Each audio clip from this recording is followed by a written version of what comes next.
Sadgurunath Maharaj Ki Jai. And welcome to Jagadambe Reads the Holy Books of India, ShrimadBhagavatam363.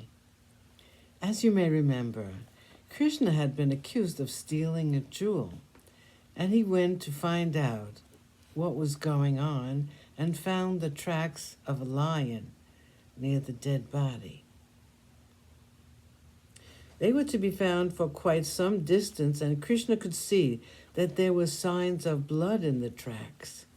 He now followed the tracks, and after going quite some distance, they stopped. Krishna and his companions found a dead lion. They searched the lion but could not find the jewel there. They saw, however, signs of a struggle and found that a bear and a lion had fought there, and the lion had been killed by the bear. Krishna now had to follow the tracks made by the bear, and he soon found himself at the mouth of an immense cave.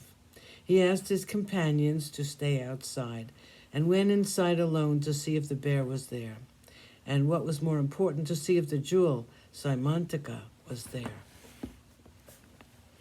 229. The Bear's Cave.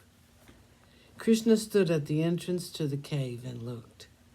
He did not have to see twice to find out if the jewel was there. A child was crawling on the ground, and in its hand was the jewel Saimantaka. For a moment he stood as though spellbound, and then went near the child to take the jewel from its hands. The mother bear was nearby, and when she saw a human being approaching her child, she let out a frightened cry. In a moment, a great big bear, as old as time, came near Krishna. Finding that the stranger was trying to snatch the jewel from the hand of the child, the bear tried to attack Krishna. The bear was Jambavan, the bear which played such a great part during the war which Sri Rama fought with Ravana during the Treta Yuga. He was a Chiranjeevi, long-lived, and he was dwelling in this cave. Krishna knew who he was. The fight began, and it went on for 28 days and 28 nights it went on. Finding the opponent so powerful, Jambavan was really amazed and said, "I have so far seen only one person who is as skillful and as powerful as you in fighting." "Who is that?" asked Krishna. Jambavan said, "Perhaps you might not have heard of him. He belonged to a generation which far was earlier than yours. His name was Rama, and he was a prince of the race of the sun.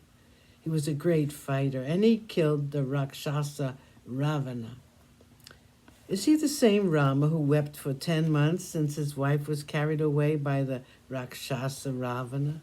I have been told that he was banished to the forest by his stepmother, and with his wife and his brother he walked the forest for years together. I personally do not think very highly of him," said Krishna with a deliberate sneer. Jambavan's anger knew no bounds. He said, "How dare you talk so disparagingly of my Lord? He was Lord Narayana himself, who had been born on the earth for the suppression of our dharma, and you have the impertinence to say you do not think very highly of him? Evidently you think too highly of yourself." And Jambavan attacked him once again. Krishna proved to be more powerful, and Jambavan fell down in a faint. He opened his eyes after a while and looked up. He saw Sri Rama with his famed Godanda in his hand. With a smile on his face, Rama said, "Jambavan." Jambavan fell at his feet and said, "My Lord, my eyes have been aching for a sight of you for these many days, and today you have come before me. I thought you had forgotten your promise to me that I would see you in Dwapara Yuga. You have in your infinite mercy come to me to feast my eyes." Jambavan wiped his eyes, which were full of tears, and looked again.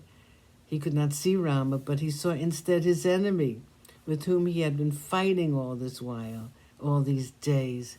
"Where is my Rama?" He kept on asking and searching all over the cave, and came back to the spot where Krishna was. He looked and saw that it was Rama. A moment he would look away and Krishna would be there, and after a while Rama would be there again. Sadguru Nath Maharaj Ki Jai. Thank you for coming. I hope you come again.